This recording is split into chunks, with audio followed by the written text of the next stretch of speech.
Mary mother of Jesus എന്ന സിനിമയിൽ കുഞ്ഞുമേരി ദേവാലയത്തിലാണ് വളരുന്നത്. അവിടെ ഏറ്റവും അടുത്ത കൂട്ടെന്ന് പറയുന്നത് അന്ന പ്രവാചകൻ.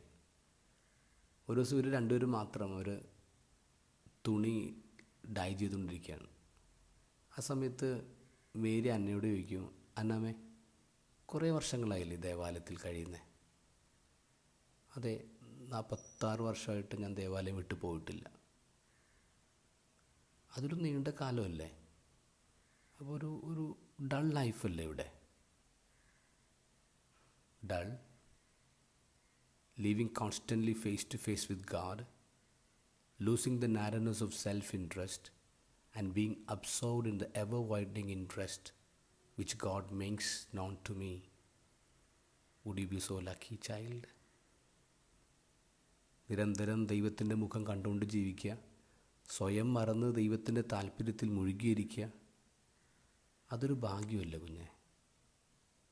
ഇന്നത്തെ ഗോസ്പലിൽ നമ്മൾ കാണുന്നത് പ്രൊഫറ്റസ് അന്നയാണ്. വളരെ ചെറിയ വാക്കുകളിൽ ഫുൾ ഹിസ്റ്ററിയാണ് ലൂക്ക അന്നയുടെ നൽകുന്നത്. അന്നയെ പ്രൊഫറ്റസ് എന്നാണ് വിളിക്കുക. അതൊരു റെയർ ടൈറ്റിലാണ്. കാരണം പഴയ നിയമത്തിൽ മിറിയം, ഡെബോറ, ഹുൽദ എന്ന് പറയുന്ന വളരെ കുറച്ച് പേരുകൾ മാത്രമാണ് സ്ത്രീകളുടെ കൂട്ടത്തിൽ പ്രൊഫറ്റസ് ഉള്ളൂ.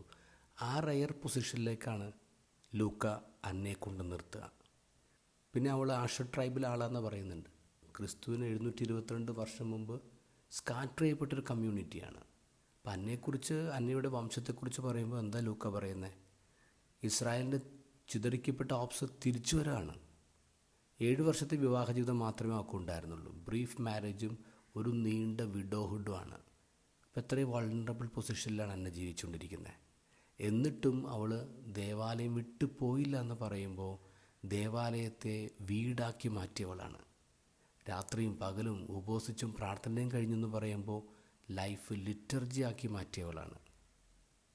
പ്രാർത്ഥിക്കുമ്പോൾ ഇൻസ്റ്റൻറ്റ് റിസൾട്ട് കിട്ടണമെന്ന് ആഗ്രഹിക്കുന്ന നമുക്ക് മുന്നിൽ അന്ന ഒരു കുന്നുവെട്ടാണ് നൽകുന്നത്, ഒരു സ്ട്രോങ് വെല്ലുവിളിയും.